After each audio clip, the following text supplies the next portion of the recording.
और ऐसी ही वीडियो अगर आपको चाहिए स्टोरी बाय स्टोरी, और क्वेश्चन आंसर भी चाहिए इनके, और थ्योरी भी चाहिए, नोट्स भी चाहिए, सब कुछ मिलेगा। बस आप कमेंट करो, इसी तरीके से सपोर्ट करते रहो। बाकी आपके लिए मैं पूरी टाइम खड़ा हूं, जो भी आप बोलोगे वैसी वीडियो बनेगी। इंग्लिश में, ग्रामर में कुछ भी प्रॉब्लम है तो वो सारी प्रॉब्लम मैं सॉल्व कर दूंगा।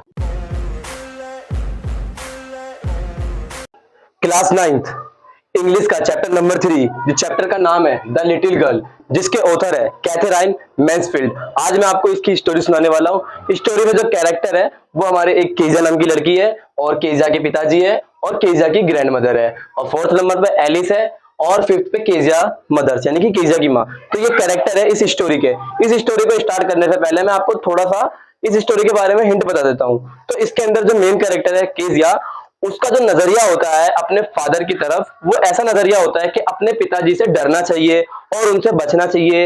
यहां तक कि वो कंपैरिजन करती है कि मेरे पिताजी लाइक किसी राक्षस की तरह है, ऐसा भी वो बोलती है। बट कुछ ऐसे सिचुएशन क्रिएट होती है कि माँ की तबीयत खराब होती है तो उसकी दादी माँ को उसके साथ जाना पड़ता है।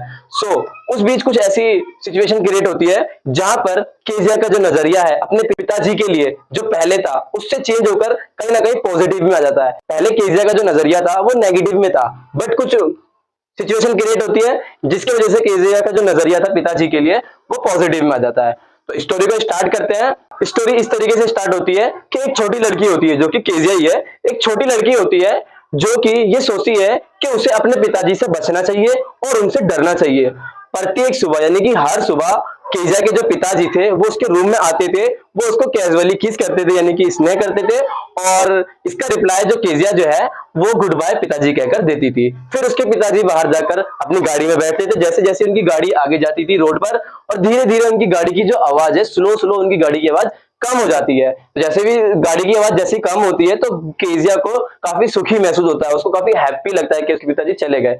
बट फिर शाम को जब उसके पिताजी घर लौटते हैं तो केजिया जो है एक सीढ़ी के साइड में खड़ी होती है, और पूरे हॉल में उसके पिताजी की जो आवाज है वो गूंज रही होती है। वो कहते हैं कि मेरी चाय जो है मेरे ड्राइंग रूम में ले आओ, माँ क्या अभी तक अखबार नहीं आया, अखबार मेरे रूम में ले आओ, और मेरे स्लीपर्स भी वहां पे लेकर आओ। केजिया की जो माँ होती है वो केजिया को कहती है कि अगर तुम एक अच्छी लड़की हो तो जाओ अपने पिताजी के बूट्स उतारो, यानी कि जो उन्होंने शूज पहन रखा था। तो ऐसा ही केजिया करती है, वो धीरे धीरे स्टेयर से उतरती है एंड उनके रूम में जब जाती है तो वो कस के धक्का मारती है दरवाजे को। फिर वो रूम के अंदर एंटर करती है। तो जब रूम के अंदर एंटर करती है तो वो अपने पिताजी को पाती है कि उन्होंने चश्मा पहन रखा था, लाइक यहाँ तक चश्मा पहन रखा था, और इस चश्मे के ऊपर से निगाहों से उसको देख रहे थे। तो एक छोटी लड़की के लिए कहीं ना कहीं ये डर वाला सीन था। तो फिर उसके पिताजी कहते हैं कि जल्दी से आओ, इन जूते को उतारो और बाहर में जाकर रख दो। केजिया बिल्कुल ऐसा ही करती है। फिर केजिया के पिताजी ये पूछते हैं कि केजिया क्या तुम आज एक अच्छी लड़की बनी रही? तो वो कहती है पिताजी नहीं जानती, मतलब हकला के बोलती है। तो उसके पिताजी बोलते हैं कि अगर तुम ऐसे ही ना बोलोगी ना तो तुम्हारी माता को तुम्हें डॉक्टर के पास ले जाना पड़ेगा। केजिया जो है वो किसी के सामने हकलाती नहीं थी, बट अपने पिताजी के सामने ही हकलाती थी, क्योंकि वो पिताजी से कहीं ना कहीं डरती थी और उसके लिए प्रैक्टिस करती थी। जब भी पिताजी मेरे सामने आए मुझे इस तरीके से बात करना है। सो इस सिचुएशन की वजह से ही वो कहीं ना कहीं पिताजी के लिए घबराती थी। फिर उसकी माता जी को वो ये बताते हैं कि अपनी बेटी को समझाओ कहीं ये आत्महत्या करने के निकट ना आ जाए, और उससे कहते हैं कि केजिया चाय को मेज पर ध्यान से रखो। फिर केजिया ऐसा करती है। केजिया के लिए जो उसके पिताजी के जो हाथ थे और जो गर्दन थी, खास करके जो उनका मुंह था, जब वो जमाई लेते थे, खराटे लेते थे, तो लगते थे कि वो एक राक्षस यानी कि दैत्य हैं। उसको ऐसा फील होता था।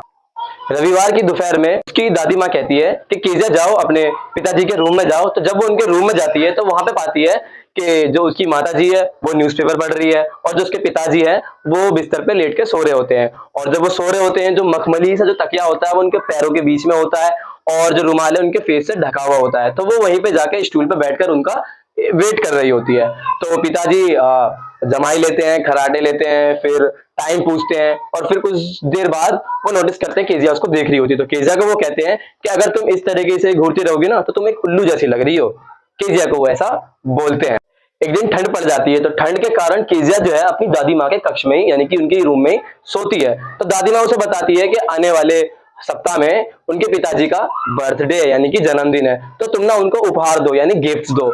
तो उसको एडवाइस भी देती है कि तुम अपने पिताजी को ना पीली रेशमी के टुकड़े के पिन कुशन बनाकर उपहार में देना अपने पिताजी को। तो वो कुछ ऐसा ही करती है। वो क्या करती है, पीली रेशमी के टुकड़ों से 3 कोना सिलती है और अब उसके लिए प्रश्न था कि उसके अंदर भरूं क्या। तो जो उसकी दादी माँ होती है वो बगीचे में गई होती है, तो वो इधर उधर ढूंढ रही होती है। ढूंढते ढूंढते वो अपने पिताजी के रूम में जाती है। रूम में जाने के बाद वहां पर मेज पर देखती है कुछ पेपर पड़े हुए होते हैं। मेज पर से उस पेपर को उठाकर उनके टुकड़े कर कर वो उसके अंदर भरती है और उसका चौथा कोना भी वो सिल देती है। अब इस स्टोरी के अंदर थोड़ा तड़का आएगा, देखो क्या होता है।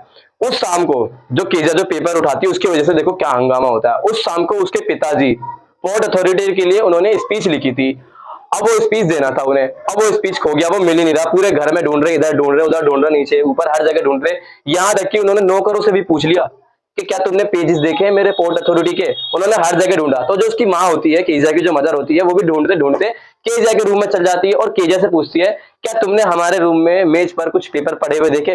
तो बोलती हाँ, मैंने अपने सरप्राइज गिफ्ट के लिए उनके टुकड़े कर दिया। उसकी माँ चिल्लाती है ये क्या कर दिया। फिर उसकी माँ क्या करती है, उसका हाथ पकड़ती है कस के और उसको सीढ़ी से नीचे लेकर आती है। और जो केजिया है वो चिल्ला रही होती है। और जो उसके पिताजी होते हैं, केजिया के पिताजी, वो लाइक ऐसे घूम रहे होते हैं, ऐसे चल रहे होते हैं। कितने आदमी थे सांबे, कितने आदमी थे। अरे ऐसा नहीं बोलते वो, जस्ट मैं अपनी तरफ से बता रहा हूँ। लेकिन उसके पापा ना इस तरीके से मूवमेंट कर रहे होते हैं। तो उसके पापा कहते हैं क्या ये तुमने किया। केजिया फुसफुसा के बोलती है ना ना ना ना, हकलात भी जाती है उनके सामने। फिर केजिया के पिताजी कहते हैं माँ, इसे अभी बच्ची को अभी इसके रूम में ले जाकर इसको लिटा दिया जाए। ऐसे ही उनकी माँ करती है, उसको रूम में लिटा दिया जाता है। उस शाम को उसके लिए काफी बुरा होता है क्योंकि उसको रूम में जो था वो अंधेरा सा रूम था और सितारे जो चमक रहे थे उसकी थोड़ी सी रोशनी आ रही थी। फिर कुछ समय बाद ही उसके पिताजी उसके रूम में एंटर करते हैं और उसे कहते हैं केजिया इधर आओ। केजिया जो है वो चादर के पीछे छिपी हुई थी। तो कहते हैं फिर से केजिया इधर आओ। तो केजिया उनके पास जाती है और केजिया के पिताजी उससे कहते हैं कि तुम्हें कितनी बार समझाया गया है, जो चीज तुम्हारी नहीं है उसको हाथ मत लगाया करो। वो कहती है लेकिन ये आपके जन्मदिन के लिए था, यानी हकला के बोलती है जजा जन्मदिन के लिए था। फिर और उसके पिताजी थोड़े गुस्से में थे, उनके हाथ में छड़ी भी थी। तो उस छड़ी से उन्होंने उसको मारा। बेचारी के नन्ही नन्ही हाथों से, गुलाबी गुलाबी जो हाथ होते हैं छोटे बच्चों के, उस पर जाके वो छड़ी पड़ती है। अब वो भाई बहुत रोती है, रोते रोते उसके आंख वाँख सब कुछ लाल हो जाते हैं। तो उसकी जो दादी माँ है वो उसको अपने पास बिठा के रखती है, चादर में लपेट के रखती है। और जो केजिया जो अपनी दादी को पकड़ रखती है, काफी घंटों बाद वो जो केजिया होती है वो बोलती है कि ईश्वर ने पिताजी क्यों बनाया। उसकी दादी माँ बोलती है ये लो बेटा रुमाल और अपनी नाक साफ करो। मैंने तुम्हारे पिताजी को काफी समझाने की कोशिश की लेकिन वो उस रात काफी ज्यादा ही नाराज थे, वो कुछ सुनने को तैयार नहीं थे। केजिया जो है वो इस बात को नहीं भूलती है और कुछ समय बाद जब उसके पिताजी उसके सामने आते हैं तो वो अपने हाथ को पीछे ऐसे छिपा लेती है। पड़ोस में ही मैकडोनल्ड परिवार रहता था। केजिया जो है एक होल से देखती है उनको कि उनके जो परिवार में, मैकडोनल्ड के जो परिवार में है, उनके 5 बच्चे होते हैं, उनकी एक वाइफ होती है और वो बड़े ही आनंद से खुशी से रह रहे होते हैं। सब लोगों के चेहरे पे खुशी थी और वो लोग सब लोग खेल रहे होते हैं। जो उसके पिताजी होते हैं वो अपने कंधों के ऊपर अपनी दोनों बेटियां और उनकी जो माँ होती है उनको उठाकर वो खेल रहे होते हैं। उनके चेहरे पे एक्सप्रेशन होती है हंसी की। और जो 2 बच्चे होते हैं वो आपस में पानी फेंक रहे होते हैं और वहां पे फूलों की क्यारी में वो सब खेल रहे होते हैं। तो तभी केजिया डिसाइड करती है कि जो पिताजी होते हैं ना वो भी कई प्रकार के होते हैं। एक दिन क्या होता है, जो केजिया की जो माँ होती है उनकी तबीयत बिगड़ जाती है, जिस वजह से उनकी अनुपस्थिति में केजिया की और केजिया की दादी माँ की अनुपस्थिति में केजिया को जो है घर में अकेला रहना पड़ता है एलिस के साथ। एलिस जो है वो उनके घर की रसोइया होती है जो घर में खाना बनाती है, तो वो उसके साथ होती है। तो दोपहर में तो कोई प्रॉब्लम क्रिएट नहीं होती है, बट जब रात होती है तो रात में क्या होता है, रात में एलिस से केजिया कहती है कि मुझे अक्सर बुरे सपने आते हैं और बुरे सपने आने के कारण मुझे काफी डर लगता है और मैं चिल्लाती हूँ। तो तब दादी माँ मुझे उनके कमरे में ले जाकर सुला देती है, उनके कमरे यानी कि पिताजी के कमरे में ले जाकर सुला देती है। एलिस कहती है तुम्हें कोई डरने की बात नहीं है, तुम बस सो जाओ। वो उसका जुराब उतारते हुए ऐसी बात कह रही होती है और उससे कहती है कि तुम बस चिल्लाना मत, नहीं तो तुम्हारे पिताजी जाग जाएंगे। फिर वही बुरा वाला सपना जो केजिया को हमेशा आते रहता था। एक कसाई हाथ में चाकू और रस्सी लिए हुए उसके सामने खड़ा था। केजिया इतना ज्यादा डर जाती है कि वो डर के कारण अपने बॉडी के किसी भी पार्ट्स को मूव नहीं कर पाती है, हिला नहीं पाती है और डर से वो चिल्ला रही होती है। भी उसके पिताजी उसके सामने आते हैं और उसकी आंख खुलती है, वो देखती है पिताजी है सामने, मोमबत्ती लेके खड़े हैं। उसे ऐसा लगता है कि मेरे सामने कसाई खड़ा हुआ है चाकू लेकर। तो वो चिल्लाती है मुझे दादी माँ चाहिए, मुझे दादी माँ चाहिए, मुझे दादी माँ चाहिए।